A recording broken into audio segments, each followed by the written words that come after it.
Ooh, you want a Sakura cake, Wilson? Nom, nom, nom, nom. Hi, hey, didn't see you there. When you're in quarantine, and I never thought to show you all my definitely real friend Wilso, this legally distinct friend I made. I'm so lonely.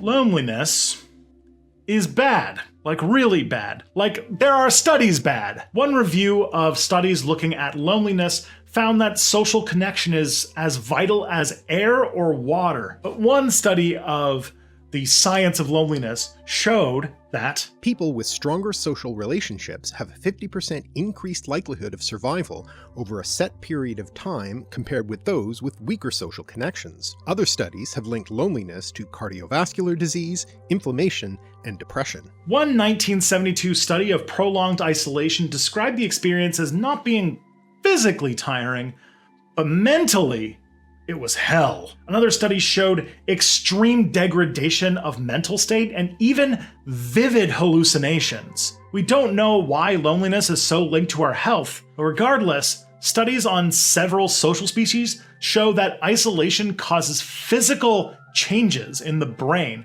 in the same place used to monitor food and water. It appears, much like those social animals, we're hardwired to need social connections. So it's troubling to know that even before the pandemic, we're lonelier than we've ever been. Reported loneliness has been increasing, and regular participation in social activities has been going down for decades. One example is that in the 50s, fewer total people went bowling than they do today, but way more people were in bowling leagues. We still do a lot of activities, but much of our local social groups are desolate. A lot more civic engagement is not with local groups, but with larger organizations you only interact with by paying a membership, getting a publication, and maybe attending a yearly event. So how did we even get here? How are we eroding this necessary component of our survival? Would you believe that it's capitalism?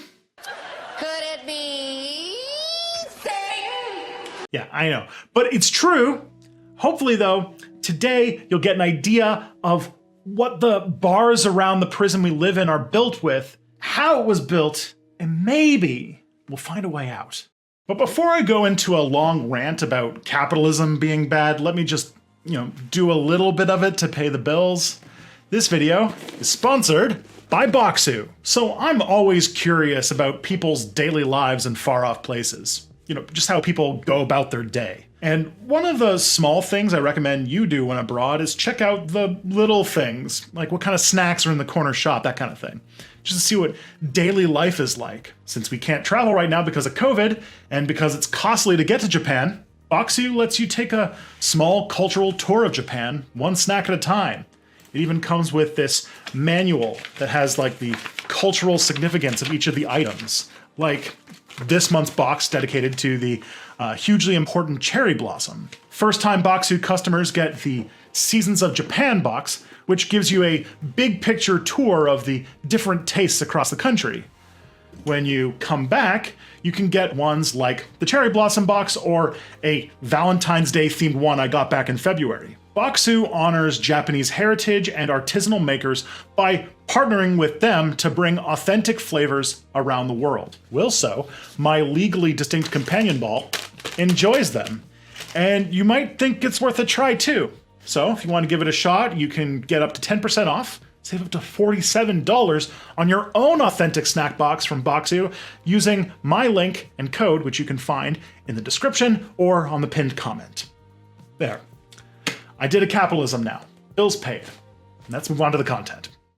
So to begin, we need to do a little bit of economic heresy and analyze how capitalism functions in practice. This is contrary to how economists do it. Our modern-day theologians more like to describe how it works according to scripture. You might think that the stuff that we use is made by magic, rainbows, and the sole genius work of big-brain businessmen like Elon Musk. Innovation drives new things, and new things mean life better. And like that's cute and all, but It's not true. It's basically the central myth of our age. A lot has been written about how capitalism actually functions. It's essentially what this guy spent his life writing about. Capitalism derives economic wealth by exploiting others. So whether it's the corn farmers in Iowa or the food processing plant workers, the fact that I get to eat red hot Cheetos comes from the fact that they put in the hours to make it turn from corn into whatever the hell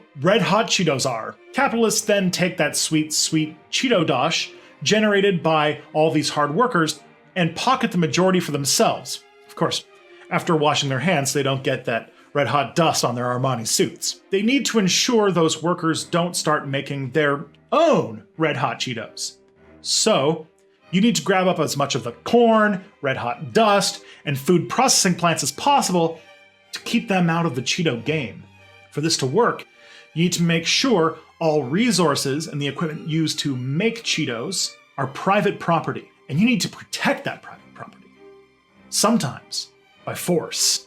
Fortunately, the state has police officers and soldiers to handle this, and also non-Cheeto related private property like, I don't know, Doritos? Capitalism put private property into the few hands of the capitalists around the time Europeans were stealing a hell of a lot of resources from,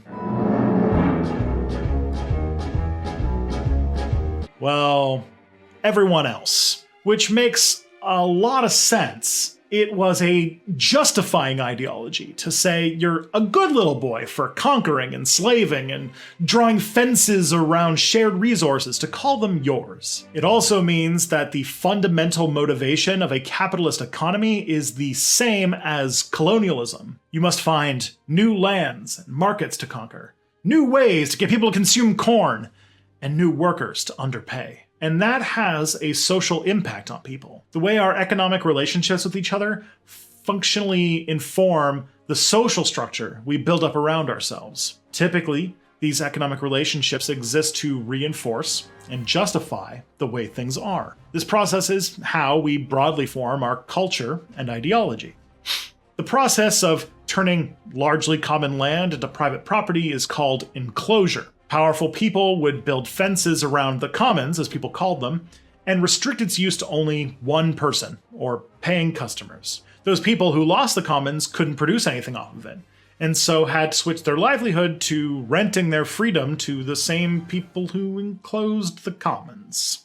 I see. Later, they'd create a myth that people sharing this land were misusing it to justify what's essentially theft. A very common story if you learn about early American relationships with Native American people. You could go farm in the commons before, but now you either have to buy your own land, pay someone to let you farm on theirs, or rent chunks of your life just to be able to pay the bills. Something that belonged to the community was now a product. It was a market, and the fruits of those resources went to a tiny, powerful elite. Okay. If that's the case, how do you keep capitalism going when you run out of places to conquer? Well, there's still plenty of commons to exploit, you just need to think a little more creatively.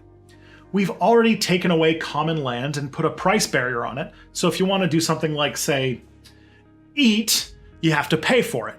But what if we took other things that we need or want and put fences around those? So, economic conquistadores started to dig into other common resources like water.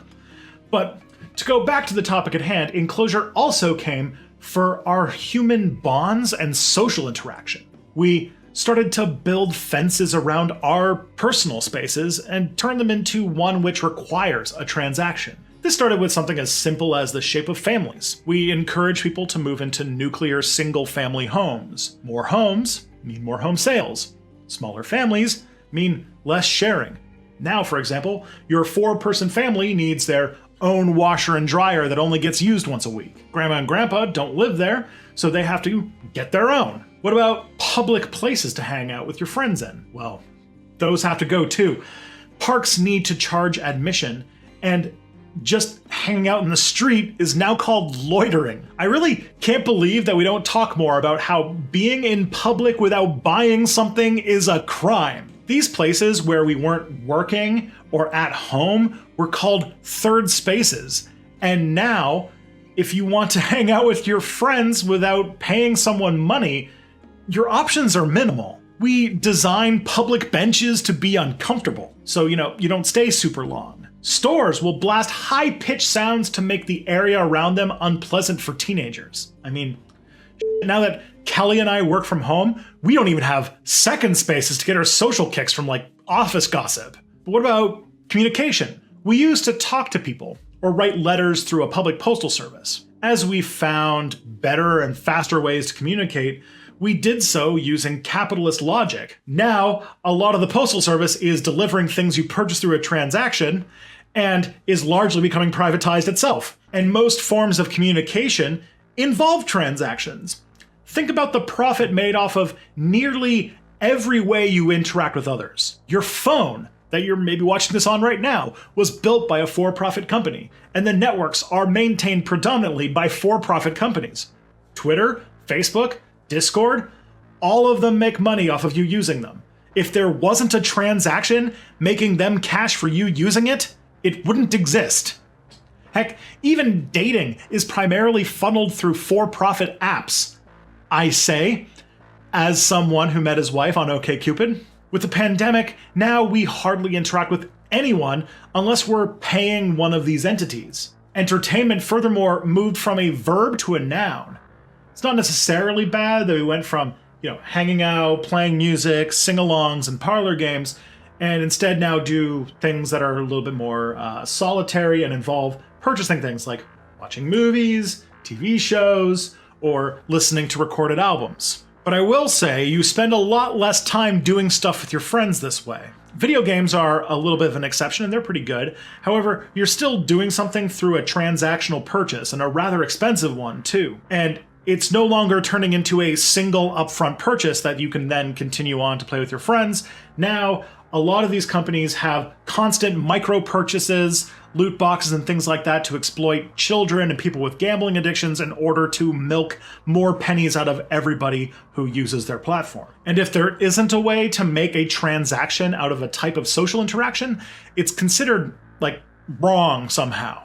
I live in a pretty old house, and many old houses focused on making beautiful front porches to hang out on with your neighbors. But we don't really get to know our neighbors anymore. Why sit on the front porch when there's other people out there? You could be on your back deck with your barbecue, your garden, and your fences. Despite evidence to the contrary, strangers are now considered dangerous, and neighborhoods are a lot quieter these days. Oh, and don't get me started on the day I spent on Nextdoor. What are you doing in my swamp? And this thinking in transactions isn't just some innate aspect of our human nature. Our economy and economic interactions between each other for the long history of humanity involve no currency at all. In David Graeber's Debt, the First 5,000 Years, we learned through history and anthropology that our economies primarily worked off an idea of indebtedness. Everyone lived off of a sort of intangible debt to everyone else, one which you could never fully pay. This may sound bad, but it's good actually. And I'm not talking about student loans. It's sort of like an understanding that we all exist because of the labors of countless others. In fact, turning this debt into an actual number is always going to be imperfect. How can you really compare the value of, say, a hammer to a bag of delicious Red Hot Cheetos? I really had a craving when I wrote this script. How can you value someone's invention given the labors and innovations of generations upon generations of those who came before them?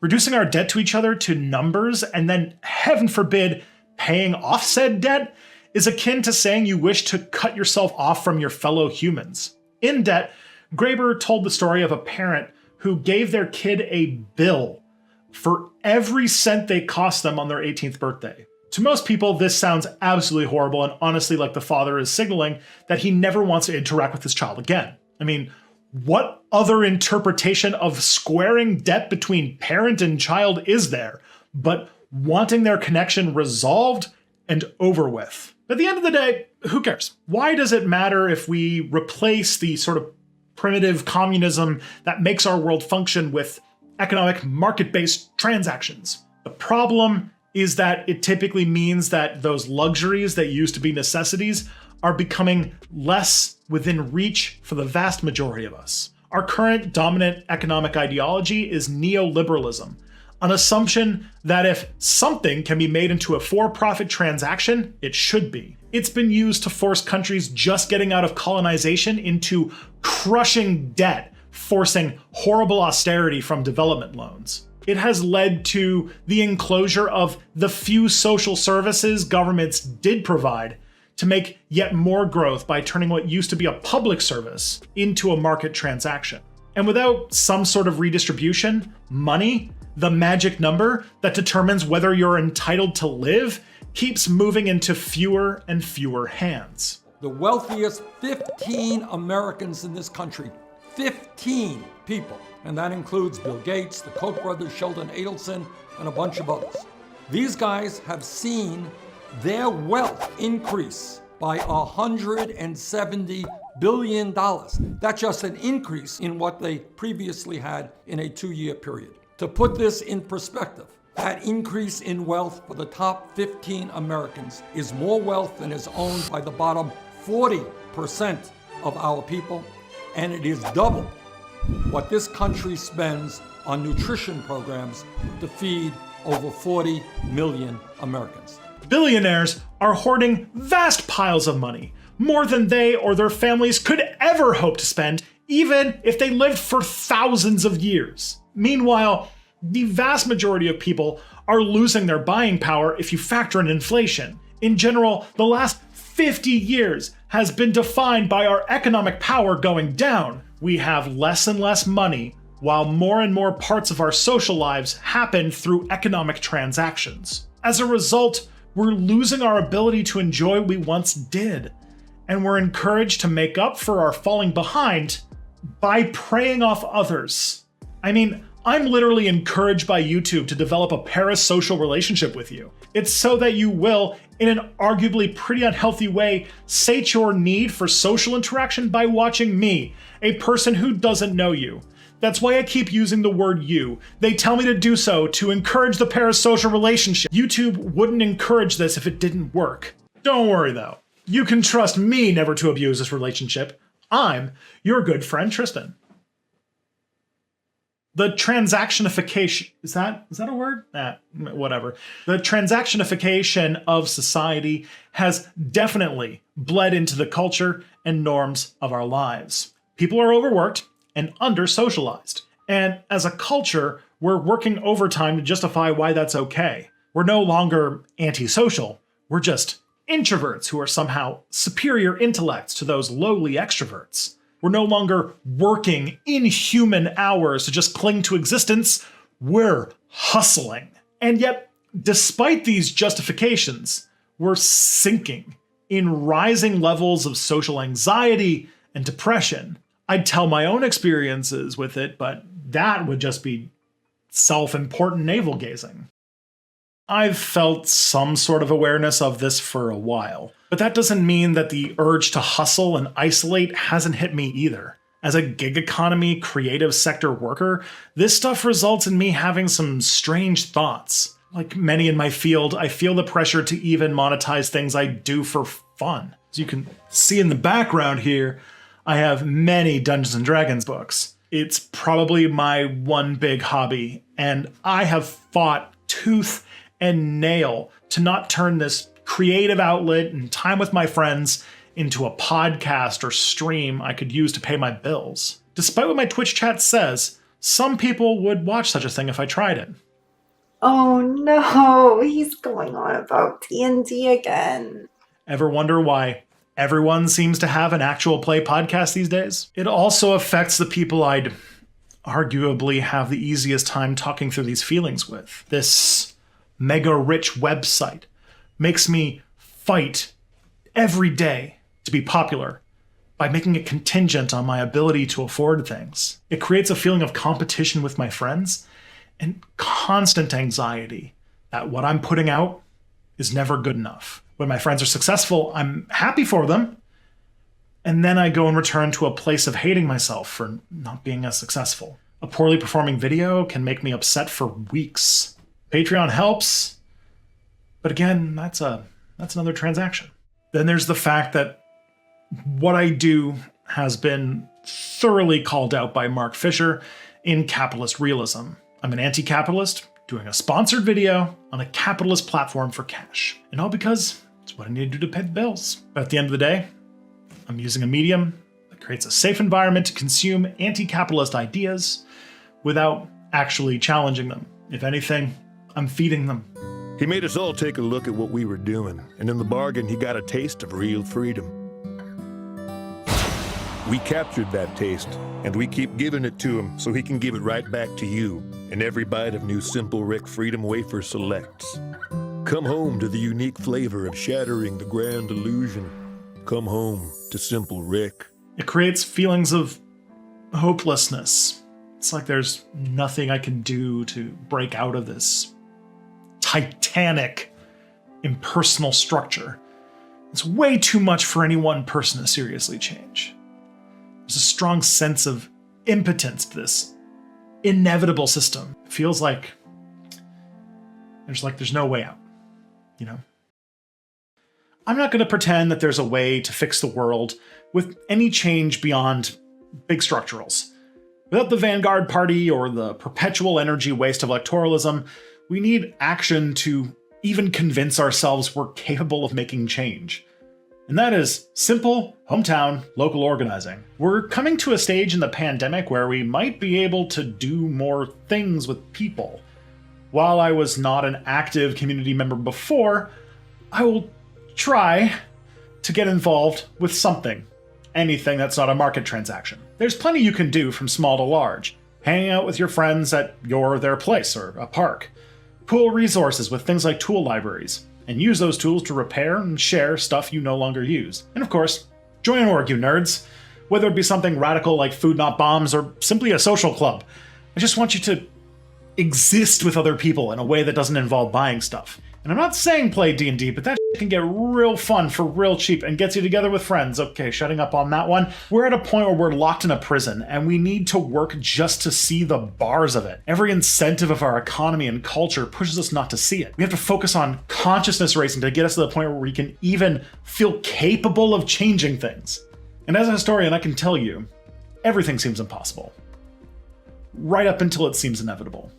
Graeber made a really profound statement in Debt.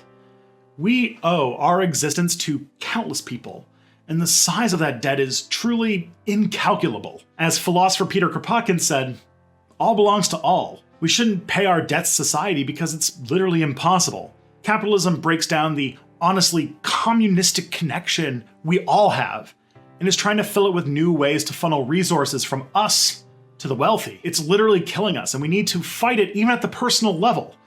Our connections to each other are based on biological needs and are worth defending. We literally need each other to live. So, if you don't mind me, I'm gonna go outside.